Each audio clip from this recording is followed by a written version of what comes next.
आज हम 19वीं सदी के भारत की बात करने वाले हैं। एक ऐसा समय जब पूरे देश में सामाजिक और धार्मिक सुधारों की एक जबरदस्त लहर चल रही थी। सदियों से चली आ रही परंपराओं पर सवाल उठाए जा रहे थे। बिल्कुल। हमारे सामने जो दस्तावेज हैं वे हमें इसी उथल-पुथल की कहानी बताते हैं। ये सिर्फ इतिहास के पन्ने नहीं हैं, बल्कि ये उस दौर के विचारों की जंग का एक लेखा-जोखा है। और आज हमारी कोशिश यही समझने की है कि उस दौर के बड़े-बड़े विचारकों और संगठनों ने मूर्ति पूजा, जाति व्यवस्था और कर्मकांडों जैसी गहरी जड़ों वाली प्रथाओं को कैसे चुनौती दी। हम इसे 3 हिस्सों में देखेंगे, है ना? हाँ, बिल्कुल।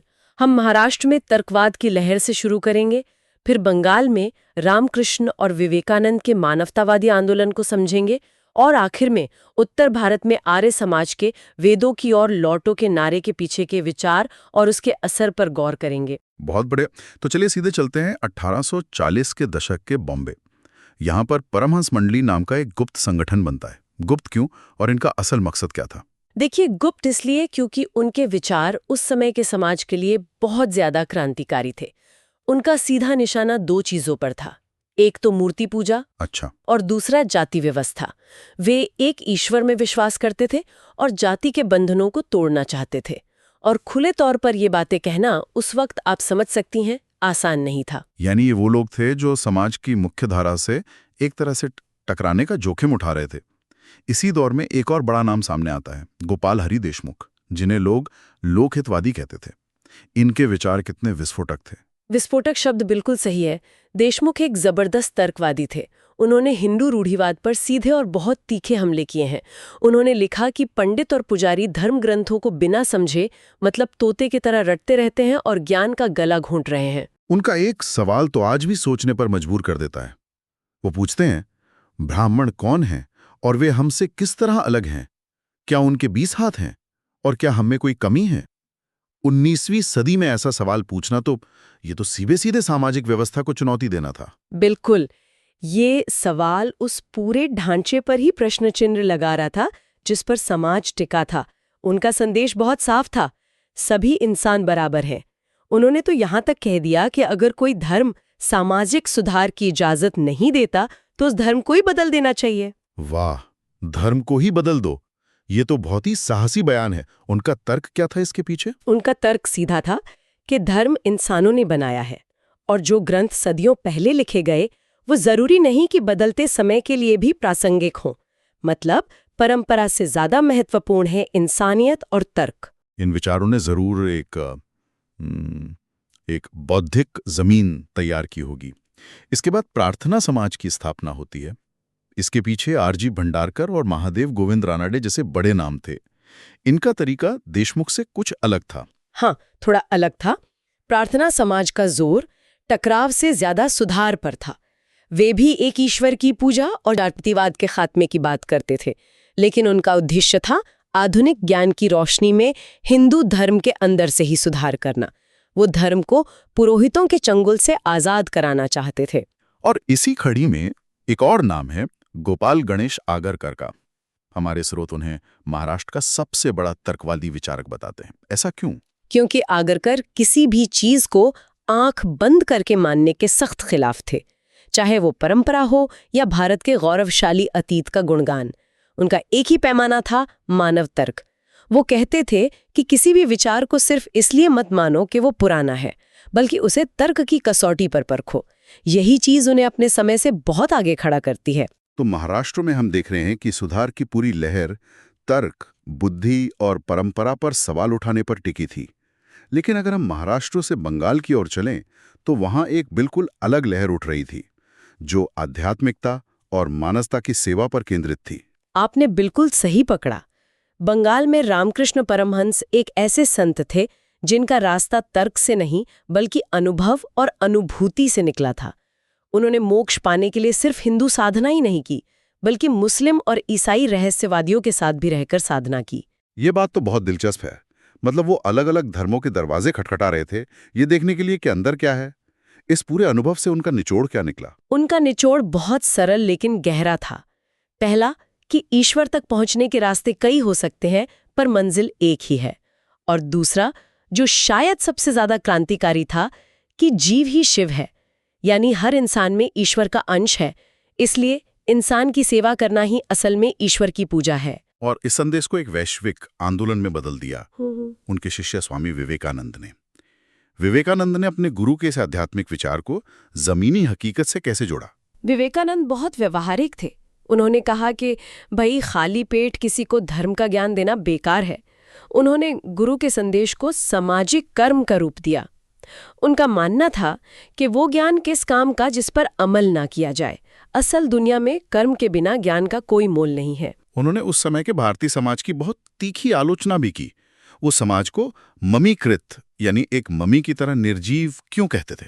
क्योंकि उनका मानना था कि बाकी दुनिया से कट जाने की वजह से भारतीय समाज ठहर गया है, उसमें कोई गति नहीं बची। उन्होंने लिखा था कि हमारे पतन का कारण दुनिया से हमारा अलगाव है और बचने का एक ही रास्ता है, दुनिया की धारा में वापस शामिल होना। उनके लिए गति ही जीवन थी। उनका एक कटाक्ष तो आज भी चुभता है। हमारा धर्म रसोई में घुस गया है, हमारा भगवान खाना पकाने के बर्तन में है, और हमारा धर्म है मुझे मत छुओ, मैं पवित्र हूं। कितना तीखा और सीधा व्यंग्य है ना? आप उन शब्दों में विवेकानंद का गुस्सा और निराशा महसूस कर सकती हैं। वो कह रहे थे कि हमने धर्म के असली सार यानी मानवता और समानता को छोड़कर सिर्फ बाहरी कर्मकांडों और छुआछूत को ही सब कुछ मान लिया है। वो कहते थे हम मत छुओवादी बन गए हैं। और उन्होंने चेतावनी भी दी कि अगर यही चलता रहा तो हम सब पागल खाने में होंगे। इसी सोच के साथ उन्होंने 1897 में रामकृष्ण मिशन की स्थापना की। इसका मकसद क्या था? रामकृष्ण मिशन का मकसद व्यक्तिगत मोक्ष नहीं बल्कि सामाजिक भलाई और राहत कार्य था। मिशन ने पूरे देश में स्कूल, अस्पताल, अनाथालय खोले। विवेकानंद का मानना था कि जब तक देश में लाखों लोग भूखे और अज्ञानी हैं, तब तक हर वो पढ़ा लिखा इंसान देशद्रोही है जो उनकी परवाह नहीं करता। ये सेवा का एक बिल्कुल नया मॉडल था। तो महाराष्ट्र में तर्क और बंगाल में सेवा। अब उत्तर भारत की ओर चलते हैं, जहां 1875 में स्वामी दयानंद सरस्वती ने आर्य समाज की स्थापना की।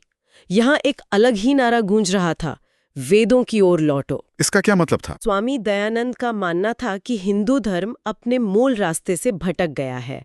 उनका आरोप था कि स्वार्थी और अज्ञानी पुजारियों ने पुराणों की मदद से धर्म में बहुत सी झूठी बातें और कर्मकांड जोड़ दिए हैं।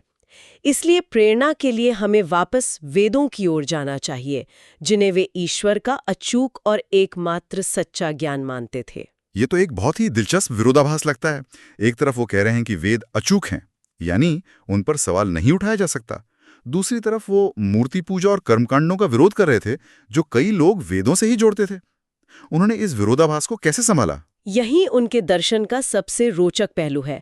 हालांकि वो वेदों को ईश्वर का शब्द और अचूक मानते थे, लेकिन उन्होंने ये भी कहा कि वेदों की व्याख्या हर किसी को अपने तर्क और विवेक के आधार पर करनी चाहिए।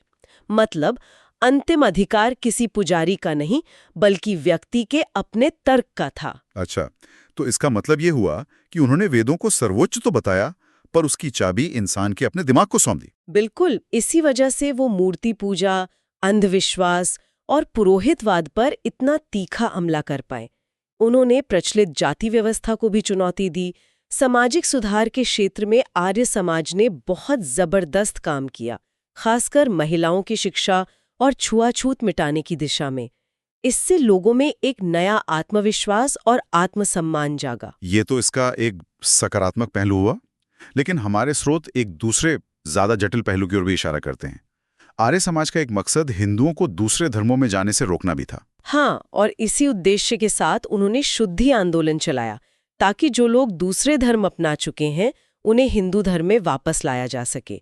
इसके लिए उन्होंने दूसरे धर्मों, खासकर इस्लाम और ईसाई धर्म की आलोचना करते हुए एक अभियान शुरू किया। और इसका नतीजा क्या हुआ?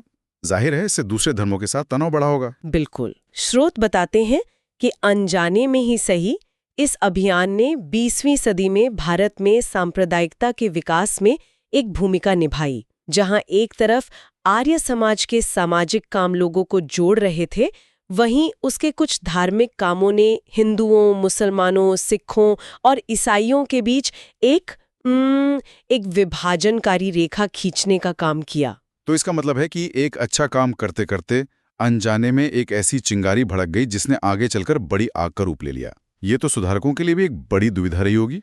निश्चित रूप से ये दिखाता है कि इतिहास कितना जटिल होता है। नेक इरादों के भी अनपेक्षित परिणाम हो सकते हैं। तो आज की इस पूरी चर्चा को अगर हम समेटें तो ये साफ दिखता है कि 19वीं सदी में भारत एक वैचारिक मंथन के दौर से गुजर रहा था। हर कोई समाज को बेहतर बनाना चाहता था, लेकिन रास्ते अलग-अलग थे। बिल्कुल। देशमुख और आगरकर ने तर्क की मशाल थामी, विवेकानंद ने मानवता की सेवा को ही सबसे बड़ा धर्म बताया और दयानंद ने जड़ों की ओर वापस लौटने का रास्ता दिखाया। सभी का लक्ष्य समाज की बुराइयों को दूर करना था, भले ही उनके तरीकों और परिणामों में जमीन आसमान का फर्क रहा हो। और श्रोताओं के लिए एक सवाल छूट जाते हैं। इन सभी सुधारकों ने किसी न किसी रूप में परंपरा को चुनौती दी थी। आज के समय में ये सोचना कितना जरूरी है कि हमारी कौन सी परंपराएं हमें आगे ले जा रही हैं और कौन सी हमें पीछे खींच रही हैं। और सबसे मुश्किल सवाल, इन दोनों के बीच की महीन रेखा को पहचाना कैसे जाए।